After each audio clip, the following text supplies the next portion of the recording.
Assalamualaikum warahmatullahi wabarakatuh. Perkenalkan, nama saya Nisa Aulia dengan NIM 2310953331 dari kelompok 31 Praktikum Sistem Kendali. Di sini saya akan membuat video keterlambatan yaitu tentang kontrol modul 2 kontrol kecepatan motor DC. Tujuan praktikum yang pertama yaitu memahami perbedaan dan karakteristik sistem kendali lingkar terbuka dan lingkar tertutup. Yang kedua, menganalisis pengaruh adanya feedback dalam mengendalikan kecepatan motor DC. Yang ketiga, mengkaji dampak penggunaan konstanta proporsional Kp, integral Ki, dan derivatif Kd terhadap performa sistem. Yang keempat, mengimplementasikan pengendali PID untuk memperoleh tanggapan sistem yang optimal. Dan yang terakhir itu membandingkan performa sistem kendali menggunakan box trainer PID dan kotak akrilik sebagai media praktikum. Dan selanjutnya itu ada alat dan bahan. Yang pertama ada Arduino Uno sebagai mikrometer pertama, yang kedua MATLAB Simulink sebagai perangkat lunak simulasi visualisasi.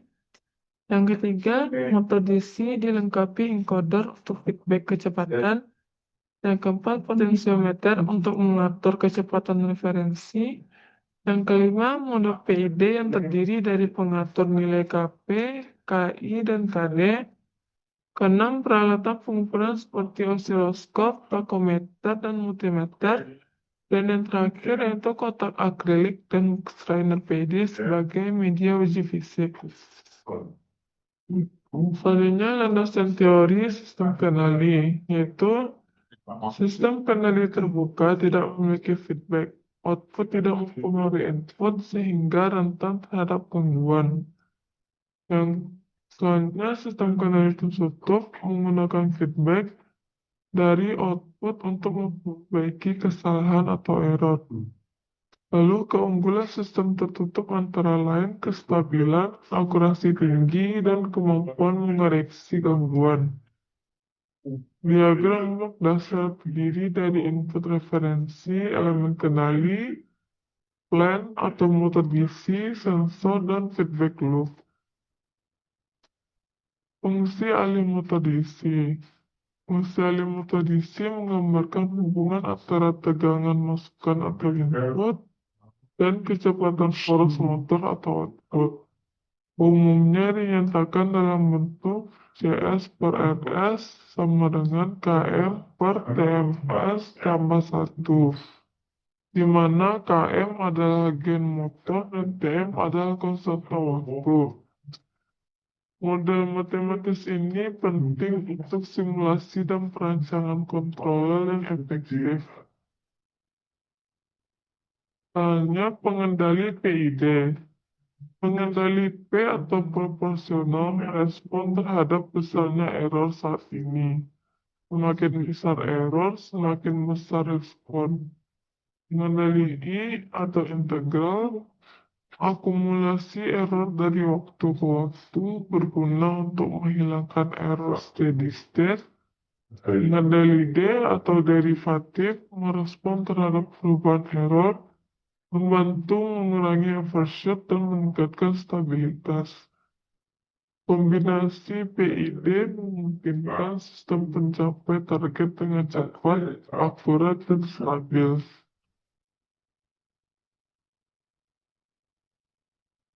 Misalnya parameter tanggapan peralihan.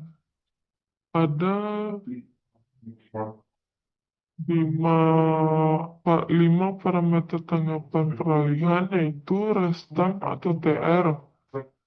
Waktu yang dibutuhkan output untuk naik dari 10% ke 90% dari akhir. Yang kedua adalah settling time atau TS. Waktu yang dibutuhkan sistem untuk berada dan tetap dalam batas toleransi tertentu terhadap nilai akhir.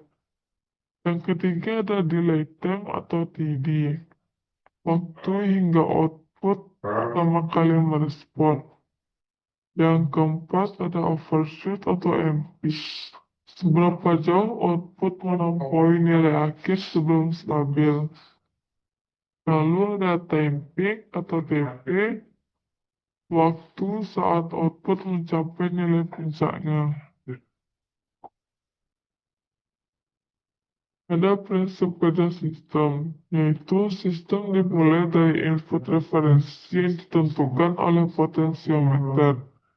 Sinyal tersebut dibandingkan dengan kecepatan aktual dari encoder motor menghasilkan nilai error.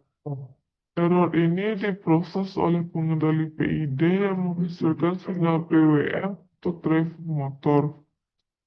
PWM mengatur tegangan ke motor untuk mencapai kecepatan yang diinginkan sesuai resep referensi. Lalu ada rangkaian dan implementasi. Rangkaian terdiri dari Arduino yang terhubung ke motor DC melalui driver motor. Lalu encoder terhubung ke Arduino untuk membaca kecepatan motor secara real time.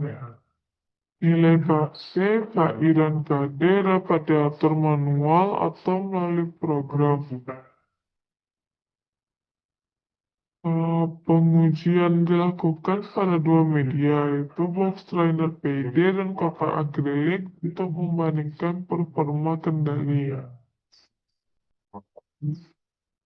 Alasannya itu kode program atau Arduino dan MATLAB. Kode Arduino mengatur pembacaan encoder, pemrosesan PID, dan pengiriman PWM.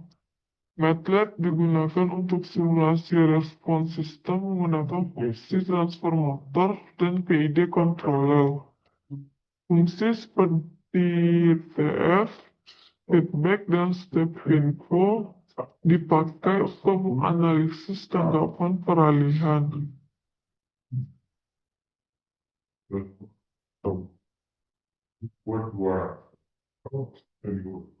Dan terakhir itu ada kesimpulan dan saran.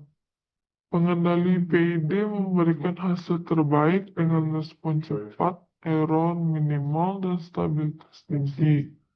Yang kedua, perbedaan hasil antara box trainer dan kotak akrilik menunjukkan pentingnya media petikum dalam akurasi pengukuran.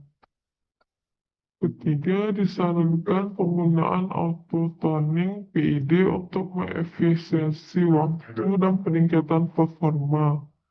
Lalu yang terakhir, praktikum ini meningkatkan pemahaman mahasiswa terhadap teori dan implementasi sistem kendali motor DC.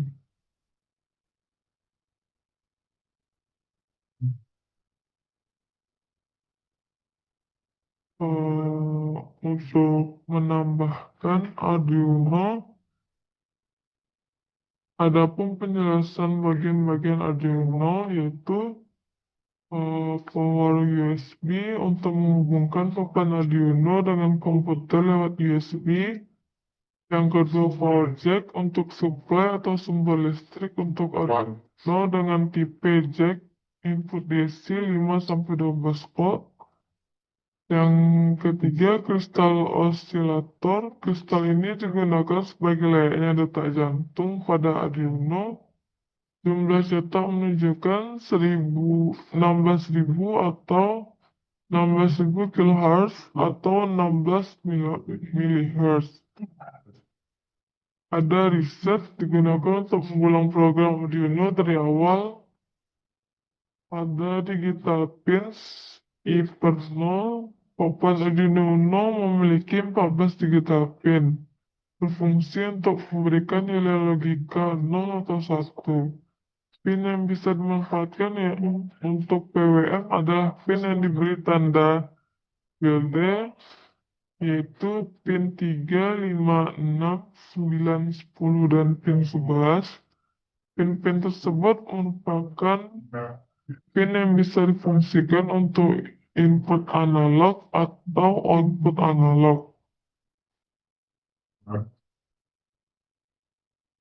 Ada analog pins. Papan Arduino Uno memiliki 6 pin analog. 0 digunakan untuk membaca sinyal atau sensor analog seperti sensor jarak, suhu, dan sebagainya, dan mengubahnya menjadi nilai digital.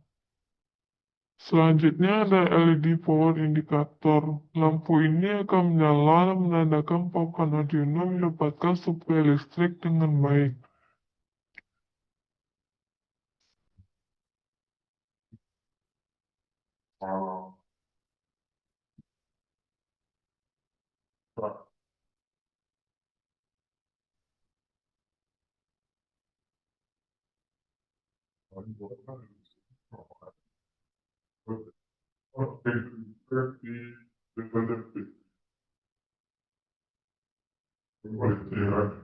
Sekian dari penjelasan saya. Sudah berkat.